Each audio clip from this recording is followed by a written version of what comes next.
You asked, how to divide 13,500 by 4 using the long division method.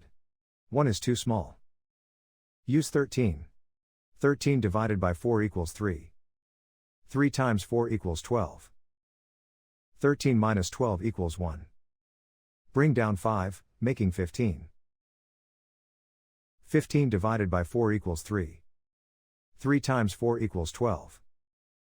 15 minus 12 equals 3. Bring down 0, making 30. 30 divided by 4 equals 7. 7 times 4 equals 28. 30 minus 28 equals 2. Bring down 0, making 20.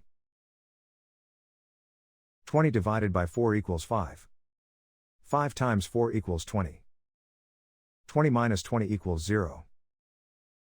The remainder is 0. The final result is 3,375.